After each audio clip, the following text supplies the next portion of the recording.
Bonjour à toutes et tous, c'est encore Guillaume et bienvenue sur Cap Emploi en direct pour la Semaine européenne pour l'emploi des personnes handicapées. Je suis accompagné aujourd'hui de Florent qui va nous parler du dispositif Emploi accompagné, qui est justement conseiller du dispositif pour la Moselle. Bonjour Florent, comment ça va? Bonjour Guillaume, bien merci. Il y a Charlène aussi qui est sur le chat. Donc Charlène, c'est une collègue à toi de C'est l'emploi ça. accompagné de Moselle qui pourra répondre à toutes vos questions par écrit sur le chat. Donc si vous posez des questions sur l'emploi et le handicap et surtout sur l'emploi accompagné, Charlène est là pour y répondre. Donc n'hésitez pas. Première question très simple, qu'est-ce que c'est que l'emploi accompagné? Alors, l'emploi accompagné, du coup, c'est un dispositif national donc, qui est porté par l'association Pyramide Est, où on se trouve. Pour la Moselle. Pour la Moselle, pardon, effectivement, donc qui est au niveau national. Et donc, c'est un dispositif qui a pour vocation d'accompagner des personnes en situation de handicap qui ont une notification donc, RQTH et qui ont une notification vers l'emploi accompagné, vers l'emploi et surtout vers le maintien de l'emploi. Voilà, pour faire très clair. D'accord. Donc en fait, ça veut dire quoi? C'est que c'est des personnes qui peuvent entrer dans le dispositif alors qu'ils cherchent un emploi et aussi qui peuvent entrer dans le dispositif alors qu'ils cherchent à être maintenus dans leur emploi? Oui, alors je vais essayer d'être plus clair. Du coup, en fait, il y a plusieurs possibilités pour avoir une prescription vers l'emploi accompagné.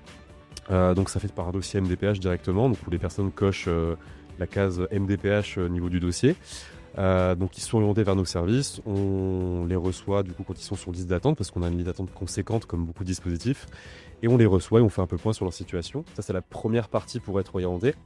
La deuxième partie, c'est donc le service public de l'emploi, donc mission locale, Cap Emploi et France Travail. Voilà. T'allais m'aider. Je vais te le dire, oui. Merci. Qui peut faire directement une prescription vers nos services pour qu'on puisse rencontrer les personnes. Et cette prescription-là part de nouveau à la MDPH pour être en commission, pour être étudiée, pour ensuite être validée. Troisième voie pour une prescription, les médecins du travail peuvent prescrire via une plateforme qu'ils ont eux-mêmes. Je ne la connais pas trop, mais je sais qu'elle existe. Et la quatrième prescription, c'est donc nos partenaires médico-sociaux qui peuvent faire une prescription qui s'appelle, je crois, fiche de prescription urgente. Quand il y a par exemple un jeune qui trouve un travail, la situation est un petit peu compliquée, on peut intervenir pour sécuriser le parcours. Ok. Voilà, je ne sais pas si j'ai répondu à ta question. Ouais, mais je pense qu'on va, on va développer un petit peu. Je pense que ça sera pas mal. Du coup, justement, moi j'aime bien savoir un peu les personnes, connaître un peu les personnes avant de leur poser plus de questions. Oui. Est-ce que tu peux nous parler un peu de ton parcours? Comment tu es arrivé à l'emploi accompagné, par exemple? Oui, alors de formation, je suis éducateur spécialisé, où j'ai travaillé du coup dans différents secteurs du handicap, champ du handicap, différentes structures. Et j'ai changé un petit peu, je me suis orienté il y a 4 ou 5 ans vers la mission locale, donc vers l'insertion. Et voilà, le fait de retravailler avec des personnes en situation de handicap dans le domaine de l'insertion m'a beaucoup plu. Donc je suis arrivé ici. Voilà, un petit peu donc de formation éducateur spécialisé. D'accord. Et alors, du coup, vous êtes une équipe pluridisciplinaire. Est-ce que tu peux nous la présenter? Oui, alors je réfléchis, on est 7, si je dis pas de bêtises. Donc oui, il y a des éducateurs spécialisés, éducatrices spécialisées. Il y a une psychologue du travail. Il y a une... Tu peux les nommer, hein? Oui, Valérie, je sais pas si je pouvais, j'avais le droit. Si, Est-ce que j'ai les droits pour parler de mes collègues? Ouais, tu peux les citer au moins leur prénom. Donc il y a Valérie, donc, Elles se qui est reconnaîtront. psychologue du travail. Il y a Eugénie qui est CESF, je crois, pas que je me trompe. Mila qui est coordinatrice de parcours. Lisa aussi. Charlène qui est CIP. Alors, Lisa, je crois que je l'ai vue sur le chat. Ah, bonjour Lisa. Ouais, voilà, du coup, je crois oublier personne. Il y a Hassan qui nous a rejoint il n'y a pas très longtemps, à mi-temps. Julie, notre responsable du dispositif. Et j'espère avoir oublié personne, je crois. Ouais, sinon la personne t'en voudra. Je pense que ça va être très compliqué pour la suite. Ok. Du coup, comment elle fonctionne cette équipe pluridisciplinaire? Comment, quand vous avez un dossier, comment Oui. ça se passe, hein? Parce Alors, que chacun a ses compétences, quoi. exactement. Alors déjà, effectivement, chacun a ses compétences et surtout, on est sectorisé. Donc, c'est intéressant parce qu'on couvre du coup toute la Moselle. Donc, ça va de Metz, Thionville, Saint-Avold, Sarreguemines, Forbach, Sarrebourg aussi. Et on est vraiment sectorisé. Donc, moi, je m'occupe du secteur de Thionville exclusivement, avec un petit peu des villes aux alentours, avec ma collègue Lisa. Donc, on est vraiment par binôme. Donc, quand les dossiers nous arrivent en fonction du lieu d'habitat de la personne, on va intervenir en fonction de son lieu d'habitation. Voilà. Donc, si quelqu'un est sur Thionville, Terreville, Lutz, en général, ça va être moi qui va intervenir ou Lisa en fonction des disponibilités qu'on a. Parce que des fois, on est un petit peu complet au niveau de nos accompagnements. Donc, ça se définit comme ça, en fait. Voilà. Par exemple, vous avez quand même des aptitudes différentes, des compétences différentes. Oui, mais ça reste quand même relativement, entre guillemets, complémentaire. On va vraiment tout le monde, si tu veux, peut, accompagner n'importe qui, entre guillemets. On va s'aider entre nous aussi parce qu'effectivement, comme tu dis, Mmh. chacun a des compétences différentes, mais on est à même de pouvoir accompagner tout type de handicap et tout type de personnes, en fait. Voilà. D'accord. Après, on peut être, pardon, je Ouais, t'ai coupé. vas-y. On peut être aussi, à l'aise avec certaines situations ou moins à l'aise. Donc là, effectivement, on peut un peu en discuter, mais en général, on prend chaque situation directement. D'accord. Et du coup, à quel public ce dispositif est adressé? Alors du coup, je vais pas non plus te citer, précisément les Non, mais que les gens comprennent parce qu'on se dit, oui, là, on est à Cap Emploi, on accompagne déjà des personnes en situation de handicap. Du coup, quelle est la plus-value de l'emploi accompagné? Parce que oui, les gens qui connaissent pas pourraient très bien se dire, bah, c'est redondant en fait. bien sûr, bah, bonne question parce qu'effectivement, c'est quand même, pardon, un peu enfin compliqué à expliquer des fois. Donc nous, effectivement, pour rentrer dans le dispositif, il faut déjà avoir 16 ans et une RQTH, donc je crois que c'est le principe de Cap Emploi. Ouais, reconnaissance de qualité de Donc travail handicapé. Ouais. exactement. Et nous, vraiment, on propose un accompagnement pour des personnes, pour un public qui a vraiment besoin d'avoir, un accompagnement beaucoup plus soutenu. On a, contrairement à nos collègues de Cap Emploi, un portefeuille qui est beaucoup moins important. Donc on peut se permettre d'accompagner les personnes, très régulièrement, aller, par exemple, sur leur lieu de travail, les accompagner pour un entretien d'embauche. Donc c'est vraiment des personnes qui en ont vraiment besoin d'avoir un accompagnement, je dirais très structuré, beaucoup plus poussé, en fait. Donc c'est vraiment des personnes qui ont du mal à faire des démarches seules, par exemple, qui ont des problèmes de mobilité et qui se sentent un petit peu démunis par rapport à tout ça. Voilà. Mais du coup, comment c'est défini ça? Comment une personne, je sais pas, elle est suivie par, imaginons, je sais pas, elle est suivie par Cap Emploi ou pas d'ailleurs. À Oui. quel moment on peut se dire, ah bah, tu devrais aller voir le dispositif emploi accompagné. Comment vous prenez les dossiers des gens? Comment ça Alors, se passe? on a vraiment deux types d'orientation possibles, même s'il y a les médecins du travail et les partenaires médico-sociaux. Mais en général, mais c'est là qu'on travaille très bien ensemble avec nos collègues de Cap Emploi. En général, l'accompagnement d'un collègue de Cap Emploi, par exemple, quand ils se rendent compte la personne accède facilement à l'emploi, mais a du mal à rester, à se maintenir en poste, là, on a une prescription. Donc, on peut vraiment, du coup, faire des entretiens tripartites pour voir un petit peu le besoin. Mais en général, c'est des gens qui arrivent à accéder à l'emploi et souvent qui ne se maintiennent pas en emploi. Parce qu'il faut vraiment un accompagnement plus poussé en entreprise. Donc c'est un petit peu comme ça que. Mais en général, il faut quand même être un petit peu dans être inscrit à France Travail, être inscrit à Cap Emploi pour pouvoir peut-être plus facilement être repéré par nos services. Même si on a des prescriptions directement de la MDPH où les gens ne sont pas suivis par Cap Emploi ni par France Travail. Et on va du coup les recevoir et puis effectivement, on peut les accompagner. Mais du coup, quels sont les critères qui feront qu'une personne, tu vois, est-ce qu'il y a justement des critères précis? Oui, alors dans l'idéal, il faut que la personne soit prête à travailler parce qu'on est sur une mise en emploi comme assez rapide ou du moins une mise en situation via des stages. Donc effectivement, quelqu'un qui se sent prêt à travailler, qui a sa situation de santé stabilisée. On a quand même des gens qui ont des fois des pathologies assez lourdes et qui ont des gros problèmes de santé, qui prennent des traitements, qui ont des rendez-vous chez des psychologues, psychiatres. Donc il faut quand même que la situation soit un peu stabilisée pour pouvoir être en emploi. Euh, voilà, c'est un peu les conditions qu'on a. Comme je dis, être âgé de 16 ans, avoir une reconnaissance travailleur handicapé, avoir une notification vers l'emploi accompagné. Et après, c'est un petit peu des entretiens qu'on peut faire avec nos partenaires pour voir si la situation actuelle permet d'aller sur l'emploi assez rapidement. Ok, bon, alors si vous avez des questions sur le chat, hein, n'hésitez pas, hein. Florent est là pour ça. Oui, Du coup, comment une personne en situation de handicap, elle peut vous solliciter? Donc, tu as dit qu'il y avait donc plusieurs, le médecin du travail, des choses comme ça, etc. oui. Mais comment une personne d'elle-même, elle peut vous contacter? Alors déjà, je vais peut-être oublier de le dire, mais faut savoir aussi que les employeurs peuvent Les directement nous employeurs aussi? solliciter. Effectivement, quand quelqu'un emploie une personne qui est en situation de handicap, qui rencontre des difficultés, elle peut directement appeler nos services pour que nous, on puisse intervenir rapidement, parce qu'on est quand même, notre mission principale, c'est quand même le maintien de l'emploi.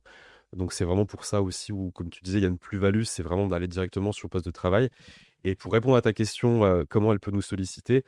Eh ben, elle a, à travers différents forums qu'on peut faire, comme on a fait du coup il y a 2 jours à Saint-Avold, où elle peut directement nous téléphoner. Donc c'est le numéro de ma responsable qui est directement sur la plaquette et on peut échanger directement par téléphone pour savoir ce qui est le mieux, les démarches à faire pour pouvoir en bénéficier. D'accord, là, vous avez un site, une page, c'est emploi-accompagné57.fr. Exactement, oui. Voilà, du coup, il y a un formulaire de contact et toutes les informations, avec même une rubrique facile à lire et à comprendre. Oui, c'est ça, merci. Mais du coup, les employeurs, alors j'essaie de voir parce que Oui. j'ai toujours du mal à voir la différence entre du coup l'axe maintien de Cap Emploi Mmh. et l'emploi accompagné. En fait, vous, c'est du plus quoi. Vous accompagnez vraiment beaucoup, Oui. mais jusqu'où en fait? Jusqu'où s'arrête Cap Emploi et où continue l'emploi accompagné? Ah, bonne question. Mais c'est vraiment quand, c'est un peu, je pense, au feeling aussi du conseiller Cap Emploi, et au nombre d'échecs qu'il peut y avoir. Si vraiment il y a besoin d'un accompagnement qui va être beaucoup plus intensif, beaucoup plus spécifique, c'est là où vraiment on va être mobilisé, où il y aurait vraiment une plus-value. Donc c'est par exemple, accompagner la personne directement à l'entretien d'embauche, repérer les lieux d'un entretien. Alors ça peut paraître tout bête, hein, Oui, mais quand savoir rien que pour y aller en fait. voilà, déjà décrocher un entretien, c'est quand même tout un travail. Et quand tu arrives à un entretien qui va être prévu dans 15 jours, et ben, la personne doit d'aller d'elle-même. Donc, on va repérer les lieux, on va travailler avec elle tout ce qui est mobilité. Donc, au niveau des bus, on peut l'accompagner en bus pour faire les trajets une fois, deux fois, trois fois si possible, ça c'est nécessaire. Et on peut aussi l'accompagner le jour de l'entretien. Soit on peut aller directement à l'entretien avec elle, ou soit on peut l'accompagner pour être présent un peu mentalement, pour la Mhm. soutenir. On attend dehors, et puis voilà. Ouais, donc c'est vraiment un véritable C'est un accompagnement véritable au accompagnement. sens propre du terme, quoi. Exactement. Et aussi, ce qu'on fait beaucoup, parce qu'on travaille avec beaucoup de partenaires médico-sociaux, donc je pense que les gens connaîtront SAVS. Non. Alors, du coup, c'est le service d'accompagnement à la vie sociale, donc c'est un service médico-social qui dépend de l'APEI de Thionville. La PEI, c'est L'APEI, c'est une association, du coup, alors je connais même plus l'acronyme à force, l'acronyme, bah oui. mais c'est une association de parents, hein, pour personnes en situation de handicap, où ils ont différents types d'établissements comme CESAD, me demande pas l'acronyme, je ne D'accord, sais ok. plus. C'est CESAD, les ESAT, voilà, qui se retrouvent un peu partout. Et donc, c'est des partenaires qui sont très importants puisqu'ils peuvent intervenir directement, en plus de notre intervention, vraiment chez les gens pour travailler sur tout ce qui est autonomie au niveau de Mm. leur quotidien. Donc on essaie vraiment de regrouper un peu tous les partenaires qu'il y a au début de l'accompagnement pour travailler ensemble. Ça peut être aussi des organismes, des mandataires judiciaires, donc tutelle, D'accord. voilà, pour vraiment, bah, travailler le projet dans sa globalité en fait. D'accord. Ah, donc, et pour dire, c'est que pour que tout ça ce soit possible, Oui. en fait, vous êtes une équipe de combien à peu près? Dans l'équipe l'emploi accompagné, Ouais, on est 7 en Moselle. en Et mo- vous suivez combien de personnes et on du coup? suit, alors ça varie beaucoup, Oui, ça varie, mais mais en en moyenne, général on est entre 20 personnes, 21 personnes, ça change un par, petit peu, par du coup référent emploi accompagné. voilà. Donc, On est, on n'est pas très loin des 100, je crois. oui, voilà. Donc, du coup, c'est ça qui permet que vous puissiez accompagner vraiment à ce point-là aussi loin les gens. C'est On- que vous avez peu de dossiers à gérer, en fait. Exactement. Bah, on a le temps de pouvoir vraiment beaucoup s'investir. Oui, parce que si tu dois prendre 3 fois le bus avec c'est- la personne, Ouais, c'est très compliqué. on imagine ça peut te prendre une demi-journée Bah de oui, faire des un fois, truc comme ça. effectivement. Et puis on fait, bah, je sais pas si t'allais y venir, on fait aussi beaucoup de job coaching. Oui, Donc ça, c'est une des grandes plus-values aussi, c'est de pouvoir vraiment venir sur un poste de travail avec une personne qui démarre un emploi, qui démarre un stage, ou l'entreprise qui nous demande de pouvoir venir pour est-ce qu'on pourrait adapter des choses, comment la personne se comporte. Donc des fois, ben, je prends l'exemple, il n'y a pas très longtemps, d'un monsieur qui est employé polyvalent dans ouais. une enseigne que je ne sais pas si je peux citer. Non, je sais pas, mais Bon, je sais pas si c'est utile, mais voilà, mais du coup, donc le début de poste est à 6 heures du matin, donc on était sur place à 6 heures du matin, waouh. pour ben, voir comment tout se passe, travailler aussi avec les équipes. Voilà, c'est vraiment la grosse plus-value, c'est de pouvoir se rendre directement. Et en général, ça marche assez bien, parce que Oui. les employeurs sont assez contents qu'on puisse du coup intervenir comme ça en fait. Ouais, puis j'imagine que la personne, elle doit être assez rassurée Oui, ouais, d'être soutenue et d'avoir le bon conseil. Je sais que vous faites des espèces de fiches, oui, exactement, des ouais. fiches de poste pour, c'est ça, pour essayer Pour de. adapter au mieux, alors ça peut être des fiches, des outils visuels pour la personne, ou des fiches de poste pour que les collaborateurs du coup, bah, comprennent un petit peu ce que c'est, par exemple l'autisme, tout Oui, bête. ouais, ouais, carrément, Ce qui marche vraiment beaucoup aussi, c'est la sensibilisation, toujours avec l'accord de la personne, bien sûr, qui est bien sûr. accompagnée, mais sensibiliser quelqu'un à l'autisme et à son autisme, parce que c'est quand même assez différent. En Oui, général, les équipes aiment bien, la personne du coup accompagnée, bah, se sont aussi investies. Et ça permet aussi, je trouve, d'investir les collaborateurs et les responsables, quelque part, de pas seulement on prend quelqu'un qui a une RQTH, donc ça fait un peu gonfler des fois notre mhm. pourcentage, mais vraiment de se dire que c'est quelqu'un qui a des difficultés, qui a besoin de certaines choses. Et en général, les gens se sentent investis un petit peu de quelque chose humainement, donc c'est toujours intéressant, je trouve, ce genre de choses. Ouais, et puis souvent, après, ils se rendent compte que c'est des personnes qui sont vraiment qui travaillent très bien et et ils regrettent pas leur choix, quoi. En général, non, L'investissement effectivement, de c'est vrai. départ est vraiment. Bah, c'est beaucoup d'ajustements et au début, tu te dis, bah, ça va changer plein de choses Et dans puis finalement, l'entreprise. non. Et finalement, pas tellement. Et je Mm. trouve que les gens disent beaucoup on a beaucoup appris auprès de cette personne parce que souvent, les gens ont des présentations du handicap qui sont un peu biaisées, des fois par tellement de choses. Mm, Ça mm. casse un petit peu ces préjugés, je trouve. Donc, c'est vraiment, bah, c'est là où on a réussi notre mission, je trouve. C'est Ouais, complètement. de changer un peu le regard sur le handicap de manière générale en entreprise. Bah, d'ailleurs, on verra justement un petit reportage avec 2 exemples qui ont été faits il y a pas très longtemps. Oui. Et du coup, bah, justement, si vous avez des questions sur le chat, hein, n'hésitez pas. On est encore là un petit moment. Est-ce que tu peux nous rappeler, je ne sais pas si t'en as parlé, non, je crois pas, mais je sais que dans d'autres émissions, ça a souvent été mis sur le tapis. Est-ce que tu peux nous dire ce que c'est qu'un ESAT? Oui, alors un ESAT, là, je crois que j'ai l'acronyme pour le coup. Ah, vas-y. Donc c'est un établissement et service d'aide par le travail. Donc si on prend par rapport du coup à notre département, c'est porté souvent par une association de parents qui a été créée dans les années 60-70. Et donc c'est un établissement qui aide les personnes qui sont reconnues travailleurs handicapés à pouvoir travailler à travers différents types d'ateliers. Et ça a vocation donc à aider les gens à travailler. Donc c'est un milieu, on entend beaucoup, qui est protégé.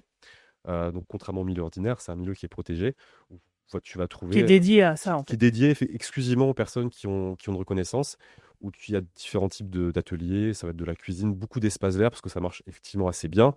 Et les personnes ont un projet aussi, du coup, un projet de vie au sein de l'ESAT. Il y a un encadrement avec des infirmiers, des médecins, je crois, des moniteurs d'atelier. Et voilà, donc c'est vraiment dédié à ça, en fait. D'accord. Et est-ce que, par exemple, vous prenez pas justement les personnes qui sont dans les ESAT pour essayer de les mettre en milieu ordinaire? Dans Si, l'accompagnement, c'est un peu un objectif si quelque part? effectivement, oui, ça c'est aussi un objectif. Du coup, il y a eu une réforme il y a 1 ou 2 ans. Je n'ai plus trop les chiffres en tête, Oui, mais c'est vrai, c'est effectivement, les ESAT doivent un petit peu libérer du coup leur établissement pour pouvoir permettre aux personnes de travailler en milieu ordinaire. Alors, soit à mi-temps, mi-temps ESAT, mi-temps milieu ordinaire, soit du coup directement en sortir un petit peu. Parce que le but, c'est de les c'est préparer le but, aussi. oui. C'est l'objectif, c'est de les préparer, c'est pas de les garder. Mais oui, effectivement, on accompagne des gens qui sortent des ESAT. Donc, on travaille aussi en collaboration parce qu'effectivement, il faut que les gens puissent avoir de l'expérience avant de sortir des ESAT. Parce que le milieu ordinaire, mine de rien, c'est un chemin parsemé d'embûches, d'embûches, pardon, où il faut avoir un peu les codes aussi. Donc, il y a des stages qui sont mis en place par les ESAT pour pouvoir permettre aux personnes de travailler différentes choses. Et nous, on peut les accompagner par la suite, Donc effectivement. c'est là que vous intervenez aussi dans les entreprises du coup? Exactement, tout à fait. Alors en faisant quoi exactement? Au-delà d'un suivi d'un cas en particulier, d'un dossier, Tu veux dire pour des personnes qui vont déjà entrer Non, en entreprise? pour les entreprises, est-ce que vous faites, des actions de sensibilisation en dehors de tout cas, quoi? Alors ça, sans qu'il y ait quelqu'un qui soit du Voilà, coup, par exemple, alors ouais. je suis pas sûr qu'on l'ait déjà fait. Bah, néanmoins, on a quand même identifié quand même beaucoup de partenaires, beaucoup d'entreprises avec lesquelles on travaille. Donc, c'est pas impossible qu'on puisse faire comme ça une sensibilisation pour expliquer un petit peu ce que c'est bah, tel type de handicap pour pouvoir un peu permettre D'accord. aux gens d'évoluer leur regard. Donc, Et du coup, vous avez donc un listing d'entreprises handi-accueillantes oui, qui sont bien adaptées pour l'emploi qui accompagné, sont quoi. assez adaptés et on continue toujours de faire de la prospection parce que des fois, on a des gens qu'on n'accompagnait pas avant, qui vont avoir un projet. Pas forcément farfelu, mais qu'on n'avait pas avant. Et donc, on va devoir rechercher des entreprises. Quelqu'un qui veut être, bon, on en parlait tout à l'heure, par exemple, menuisier. Bon, j'en ai jamais encore eu des gens qui veulent être menuisier. Bah, je vais devoir prospecter Tout à fait. pour savoir un petit peu au niveau du marché de l'emploi, est-ce qu'il y a beaucoup de menuisiers? Est-ce que c'est plutôt des gens qui Est-ce que travaillent c'est un tout oui, seuls? est-ce que Voilà, c'est un c'est sujet est-ce que c'est un métier qui est porteur? Est-ce que exactement, tu ouais, vois, tout à pas que fait. la personne, elle se retrouve dans une boîte garage après, Ouais, voilà, c'est ça. Ouais. Donc, des fois, on découvre un petit peu pas des métiers, mais plutôt des nouveaux projets. Donc, on y va et donc on prospecte. On se fait un peu aider par nos collègues aussi, hein, et voilà. D'accord. Alors, justement, on parlait de projets un peu particuliers. Il y en a un, notamment, qu'on va voir dans la vidéo qu'on va regarder. C'est carrément quelqu'un qui a créé son entreprise. Oui. Donc il y a 2 cas, spéciaux donc, dans cette vidéo, qu'on va regarder tout de suite et puis après on continue d'en discuter. Bonjour, je m'appelle Julie Lebégac, je suis responsable territoriale de la plateforme Emploi Accompagné en Moselle. Alors, l'emploi accompagné est une offre d'intervention à visée d'insertion professionnelle en milieu ordinaire de travail. C'est une offre d'intervention globale qui n'est pas limitée dans le temps et qui a vocation à permettre l'insertion professionnelle de nos bénéficiaires, mais également de sécuriser le parcours en emploi. Il s'agit d'un accompagnement médico-social et d'un soutien à l'insertion professionnelle. Donc, dans cette vidéo, nous allons vous présenter le parcours de Julien, que nous accompagnons maintenant depuis 4 ans. Cet accompagnement a démarré à l'issue de sa scolarité. Julien a eu un parcours scolaire dans un premier temps en ITEP, puis en EREA, où il a pu obtenir donc son diplôme. Il a souhaité continuer sa formation dans le domaine de la maçonnerie. Alors aujourd'hui, Julien est stable dans son emploi. Ça semble très bien fonctionner avec le collectif de travail et son employeur. Nous accompagnons actuellement Julien dans l'obtention de son permis de conduire, puisque cela conditionnera le recrutement en CDI. Bonjour, déjà, je m'appelle Azaoui Julien, j'ai 25 ans, j'habite à Sarreguemines et je suis actuellement maçon. J'ai eu l'opportunité de venir au service maçonnerie qui par la suite m'ont proposé une alternance en CAP et ça m'a convenu tout simplement. J'ai eu besoin de l'emploi accompagné par rapport à mon handicap. Ils m'ont permis de m'intégrer plus facilement, ils m'ont aussi permis d'avoir un suivi, d'un accompagnement, d'avoir permis de plus faire comprendre ma maladie, entre guillemets, à mes collègues, à mes chefs, tout ça, pour permettre simplement d'avancer le plus facilement possible. Je m'appelle Gangloff Jean-Claude, donc on se trouve ici aux ateliers municipaux de Sarreguemines. J'ai découvert Julien suite à un chantier d'insertion. Il avait commencé en propreté et je l'ai trouvé très très polyvalent, donc on lui a proposé de faire un CAP en tant que maçon. Notre relation avec l'emploi accompagné s'est très bien passée, ils sont venus régulièrement le voir, nous ont proposé des solutions pour les petits soucis de Julien, qui l'ont énormément aidé. Donc on a eu des aménagements, des fiches de travaux, justement, où Julien avait des petites difficultés, il avait ses petites fiches de travaux qu'il pouvait relire. Donc quand il avait un petit souci, une petite panique, il reprenait ses fiches de travaux, il savait ce qu'il fallait faire, par quoi commencer. Maintenant que nous avons abordé la situation de Julien, je vous propose de vous présenter la situation de Florian.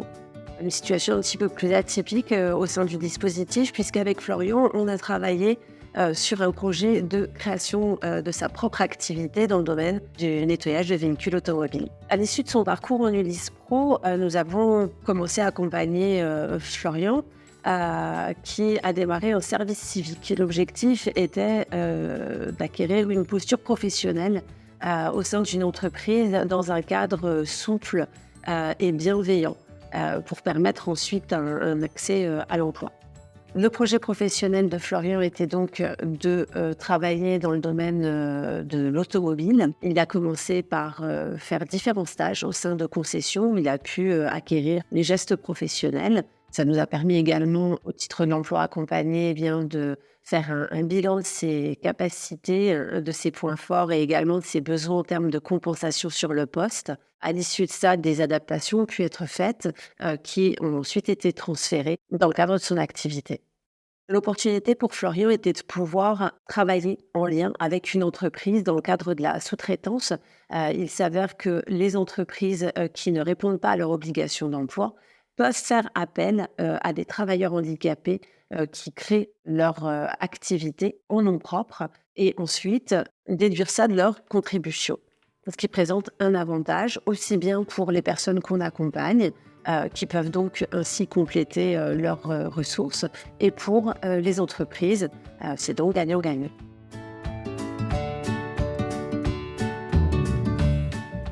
Alors bonjour, je m'appelle Kissel Florian et je suis donc pratiquant dans le nettoyeur de véhicules. Donc j'ai été scolarisé en Ulysse Pro au lycée donc Henri Nominet de Sarreguemines. J'ai connu l'emploi accompagné par Ulysse Pro. Ça me plaît d'avoir mon entreprise parce que justement je suis passionné de véhicules et j'ai toujours décidé de faire ça. En fait, je n'arrivais pas à trouver d'emploi par rapport à mes problèmes de difficultés au niveau santé, etc. Et c'était un peu compliqué, donc c'est pour ça que je me suis dit autant mettre un truc en place.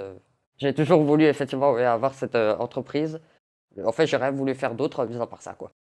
Donc, je suis le papa donc, de Kissel Florian qui a créé son entreprise nettoyage de véhicules à domicile depuis juin 2020. Alors, la relation avec l'emploi accompagné donc, s'est très bien déroulée puisqu'on s'est vu, bien sûr physiquement, on a discuter ensemble pour voir un peu qu'est-ce qu'ils pourraient effectivement faire. Et puis, du coup, l'entreprise a été créée avec des conseils de l'emploi accompagné. Donc, ils nous ont aidés à mettre en œuvre des modes opératoires, photos à l'appui. Enfin, voilà, on a eu un soutien non négligeable de leur part. L'aide emploi accompagné sont venus ici. On a simulé un nettoyage. Donc, Florian a fait un nettoyage d'un des véhicules. On a écrit ce qu'il faisait, étape par étape, avec des photos, pour que Florian puisse se situer avec tout ça. D'ailleurs, ça a eu de sacrées répercussions par la suite, parce que les professionnels qu'il a pu faire des nettoyages ont été agréablement surpris de ce support, en se disant « Ah ben nous, pareil, on aurait pu et on devrait faire ce genre de support ». Et c'est là où on a dit, on a été accompagné. Et là, c'est effectivement un environnement où les gens, on n'a pas besoin d'expliquer. C'est un soulagement pour les parents, puisque dans cet environnement-là, les gens savent accompagner, ils savent de quoi on parle. Merci d'avoir regardé cette vidéo et à bientôt.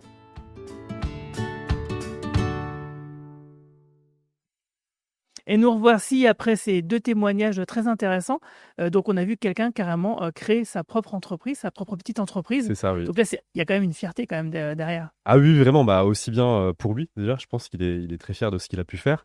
Et surtout par rapport à, du coup, à notre dispositif, d'accompagner quelqu'un vers du coup une liberté, je dirais, c'est quand même exceptionnel. Puis bah, ça marche extrêmement bien en plus. Surtout Donc, pour eux avec une idée aussi originale en fait. pour le coup, moi, j'y ai pas pensé. Enfin, Moi j'aurais non pas plus, pensé c'est avant. Donc, c'est vrai. donc non, il était passionné, je crois, de nettoyage, voiture, etc. Donc, il s'est dit, ben, je vais créer mon entreprise et ça marche. Voilà, Et c'est une super. idée à laquelle personne n'a pensé, C'est ça. lui l'a fait et ça C'est fonctionne. Florian, ouais. Donc ça fait plaisir. Et sinon, donc vous faites des ateliers, tu me disais Oui. Oui, donc on fait du coup sur chaque secteur des ateliers collectifs. Alors en fait, c'est parti je dirais d'un constat qu'on a eu chacun sur notre secteur, sur les personnes qu'on accompagne. C'est que la plupart, alors c'est le petit instant triste, hein, n'ont pas forcément d'amis. Donc ils ont à peu près tous en moyenne 25-30 ans. Et c'est vrai que quand t'es en situation de handicap, c'est comme ça. Quand t'es plus jeune, bah, t'es moqué par certains quand t'es plus petit. Et les gens-là arrivent à la vingtaine bah, sans avoir d'amis. Donc ils sont forcément isolés. Et on s'est dit pourquoi pas faire un atelier collectif où on regroupe un peu les personnes qu'on accompagne sur notre secteur pour pouvoir, au début c'était un petit peu, on les fait se rencontrer et petit à petit on échange à travers différentes thématiques en lien avec l'emploi. Donc travailler un peu tout ce qui est recherche d'emploi, les codes sociaux, alors je te cite un petit peu pêle-mêle Oui, n'hésite ce pas, qu'on ouais. travaille et on travaille des choses plus spécifiques, des fois liées directement à leur handicap sur l'autisme, les troubles psychiques, comment, je dirais s'en sortir en entreprise, comment faire un CV, de l'aide de motivation. En fait, vous travaillez le savoir-être en fait. Exactement, on travaille surtout les savoir-être et des fois on fait des mises en situation que beaucoup de gens ont peur de rencontrer. Euh, Par exemple. Par exemple, tout bête, hein, tu rentres à ton boulot et l'habitude de l'entreprise, chacun serre la main de tout le monde et eux, ils savent pas, est-ce que je peux le faire, est-ce que c'est mal vu, si je le fais pas, enfin des choses comme ça, par exemple, tout ce qui est habilité sociale. Donc on travaille un petit peu sur des situations comme ça où la chose tout bête, tu as un collègue qui dit tiens, on va se boire un café, c'est la pause. Et puis ils me disent bah, j'ai pas forcément envie de faire une pause parce que c'est pas le moment que je voudrais prendre. Et si je lui dis non, est-ce qu'il va se vexer? Ou est-ce que quand je suis en pause, je suis obligé de parler avec mes collègues? Parce que moi, la pause, c'est un instant où je me ressourçais, j'ai pas envie de parler. Donc ça, on en discute et on leur explique qu'il faut simplement parler un peu de ses difficultés, de ses besoins et que ça se passe en général très bien en entreprise. Donc Oui. c'est un peu aussi un groupe de parole où chacun expose un petit peu ses moments sympas du mois, ce qu'ils ont bien vécu, moins bien vécu. Et donc c'est vraiment un groupe qui s'aide beaucoup et c'est super sympa. En tout cas, je parle pour notre groupe, mais je sais que les groupes de mes collègues aussi, ça se passe extrêmement bien et ça apporte vraiment de plus-value parce qu'on les rencontre aussi en dehors du Oui. côté, tu sais, casquette, référent emploi compagnie. Là, on les voit, c'est un peu plus détendu. On fait ça en fin d'après-midi, début de soirée. Donc les gens, en général, sont quand même plus détendus. Ils ramènent des fois un gâteau pour leur anniversaire. Ah, Donc c'est sympa. ouais, c'est vraiment sympa et c'est un moment qu'ils apprécient beaucoup. Et en général, on a très peu d'absents quand on fait les moments-là. Donc c'est que ça marche bien. D'accord, très bien. Et sinon, vous avez aussi un site internet que vous utilisez beaucoup, je crois. Oui, alors ça, c'est vraiment à destination. Donc c'est précisément le titre, c'est Destination Emploi Compagnie. Ah bah. Là, je parle à tous les employeurs. Donc, c'est un site qui est vraiment dédié alors, à tout le monde, mais surtout aux employeurs. C'est un site qui est vraiment très bien fait et qui explique un petit peu ce que c'est l'emploi accompagné Mhm. pour les employeurs. Quelle plus-value un employeur a d'avoir quelqu'un qui travaille à l'emploi accompagné ou prendre contact avec nous pour son entreprise, pour les personnes qui l'accompagnent, enfin qui l'accueillent au sein de son entreprise. Donc, c'est assez bien fait, c'est très ludique et ça explique un petit peu ce que c'est l'emploi accompagné. Voilà. D'accord, très bien. Bon. C'est quoi l'adresse? Ah, Et Oggy en régie me dit qu'il va mettre l'adresse dans le chat. De toute façon, ça sera aussi dans la description de la vidéo, Ça, dans le l'application replay. emploi accompagné, tout Oui, c'est un simplement. truc très très simple. Ouais. J'ai le souvenir de ça. Mm. Et sinon, quels sont les intérêts pour les entreprises de contacter la plateforme handicapé emploi accompagné, Emploi justement? accompagné. L'intérêt de nous contacter pour les entreprises, c'est vraiment que si l'entreprise rencontre des difficultés, ou pas forcément, hein, parce qu'on est toujours sur les difficultés, mais ça peut être sur des choses positives, c'est vraiment qu'on nous, on apporte, entre guillemets, je dirais une plus-value à peut-être ce qui se fait déjà, entre guillemets, en entreprise, mais apporter peut-être de la sensibilisation par rapport au handicap qui est accueilli en entreprise. Et surtout le fait alors je ne suis pas un employeur, mais j'essaie de me mettre souvent dans leur peau. C'est important, je pense, d'être soutenu par quelqu'un de l'extérieur qui travaille dans ce domaine-là.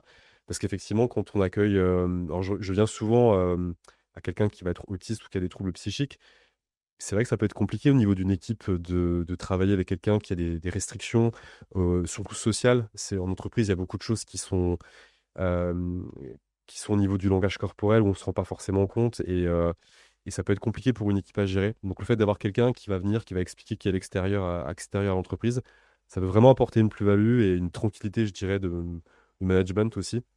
Puisqu'on peut, comme on disait tout à l'heure, apporter aussi des fiches métiers, des outils visuels, des choses comme ça. Donc voilà, ça peut être intéressant. Et puis il y a aussi, j'ai peut-être pas forcément parlé parce qu'on en parle, c'est important, mais les aides financières aussi existent. Si les entreprises nous entendent, peut-être que Voilà, ils vont tendre un peu plus l'oreille. exactement. Mais c'est vrai que c'est une réalité, tant mieux, ça Bah oui, existe tout à fait. pour compenser justement les restrictions et je dirais des fois la perte un petit peu financière de certains métiers quand quelqu'un va être beaucoup plus lent qu'un autre. C'est aussi une réalité. On peut des fois adapter, mais des fois c'est compliqué de pouvoir adapter. Les difficultés sont trop importantes. Il y a des aides financières qui peuvent exister pour compenser du coup le Comment handicap ça de la marche, ça, personne. par exemple, du coup? Alors ça serait très long à expliquer Ah, pour le coup, mais en général ça passe par aussi une étude très complète du poste et vraiment lister les pertes qu'une entreprise peut avoir en employant tel ou tel type de personne qui va être beaucoup plus lente qu'une mais autre. comment vous évaluez ça? Comment ça peut se faire? Parce que il y a peut-être une part de subjectivité. Il y a une grosse Alors, je sais pas si je peux le dire, mais il y a quand même une part de subjectivité, parce qu'on peut pas forcément être un mois complet de Bah, 7h le matin oui. à 20h en étudiant tout. Mais grosso modo, ça se fait. Il y a des calculs que j'aurais un peu de mal à t'expliquer D'accord. comme ça sans mon support D'accord, je visuel pour comprends, le je coup. comprends. Mais voilà, il y a quand même des possibilités qui peuvent exister. Il y a aussi, même si nous on est sur l'emploi, il y a des possibilités qui peuvent être mises en place bon, sur l'alternance, même si c'est pas du tout mon service. Mais de manière générale, il y a quand même des aides financières qui peuvent être mobilisées si effectivement il y en a besoin. Si vous embauchez quelqu'un qui a une RQTH, donc une reconnaissance travailleur handicapé, et qui a aucune difficulté particulière, il n'y a pas besoin Bien sûr, de, bah oui, voilà, de c'est mobiliser du évident. coup une aide financière. Mais du coup, alors qui finance justement l'emploi accompagné et ses aides, par exemple? Alors l'emploi accompagné est financé, il y a plusieurs financeurs, pas que je dise de bêtises, il y a l'État en partie, il y a l'ARS qui nous finance L'Agence régionale de l'agence santé. régionale, pardon, de santé, merci. Il y a aussi la GFIP qui nous finance et le FIPHFP, si je dis pas de D'accord. Donc bêtises. la GFIP qu'on a reçue ce matin et le FIPHFP qu'on recevra demain après-midi. Voilà. Et puis, j'en reviens à mes histoires de financement. Il y a aussi tout ce qui est adaptation de poste, où on peut mobiliser du coup des aides aux adaptations. Donc, ça peut être par exemple des sièges qui vont être du coup, je cherche le nom, Ergonomique? merci. Sièges ergonomiques pour une entreprise. Donc là, on passera par exemple par nos collègues de Cap Emploi au niveau du maintien qui vont aussi nous aider. Et ça peut être via des casques anti-bruit, par exemple, pour quelqu'un Oui. qui est autiste, qui a besoin un petit peu d'être dans sa bulle. Ça C'est peut vrai. être une aide qu'on peut mobiliser pour l'employeur, en fait. Ouais, c'est quelque chose dont on avait parlé avec une émission précédente avec Petite Loutre, Natika, qui nous parlait de l'autisme et effectivement des casques anti-bruit qui Qui étaient marchent très bien quelque et chose d'utile. Ouais. qui sont vraiment pour le coup pas indispensables, mais c'est vrai que ça permet justement de réduire, bon c'est le principe des casques anti-bruit, mais de réduire un petit peu l'activité sonore autour, mais d'avoir toujours à 2-3 mètres des consignes précises. Puis qui nous disait que justement, en général, c'était pas vraiment un coût pour les entreprises parce que la plupart des personnes avaient déjà les leurs Exactement, ils et l'utilisent dans leurs besoins et quotidiens. Ouais. venaient déjà avec au travail. Donc, C'est ça, ouais. Donc voilà. Ok, très bien. Alors, quelle est la question que je ne t'ai pas posée à laquelle tu aurais aimé répondre? Parce que là, on se dirige tout doucement vers la fin de l'émission. Oui. Et s'il n'y a pas de questions, on va s'arrêter là. Alors, je vais peut-être faire dans le classique, je vais rester. Ouais, vraiment- vas-y, je Mais est-ce que mon métier a du sens? Parce que ça me paraît vraiment important et pour le coup, c'est un métier qui a beaucoup de sens parce que les gens qu'on accompagne aussi ont besoin de sens pour travailler. Et c'est vrai quand toutes ces personnes qu'on accompagne ont beaucoup de restrictions, ils ont de la motivation, mais certains ont besoin d'avoir un sens à ce qu'ils font. Et je trouve qu'avoir un métier où tu trouves vraiment du sens pour la 5e fois, c'est super agréable, c'est gratifiant et ça te permet entre guillemets de te lever chaque matin en ayant des situations totalement différentes, en faisant des bonnes choses pour les gens que tu accompagnes, aussi pour les employeurs qui sont en général contents du service qu'on peut apporter. Alors pas toujours, mais bon, ça c'est aussi les aléas des fois du travail. Mais voilà, je dirais que on fait un métier de manière générale dans l'insertion qui a du sens parce qu'on accompagne des gens quand même qui sont très éloignés de l'emploi et aussi qui sont éloignés tout court d'un point de vue social.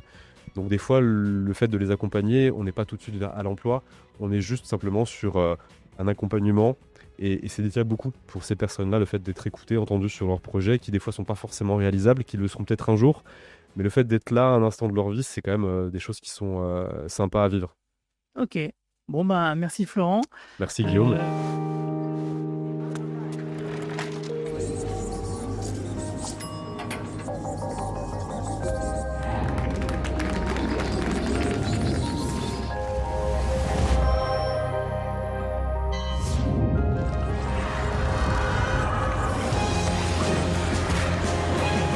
Le regard des autres ne devrait jamais être un handicap à l'évolution professionnelle.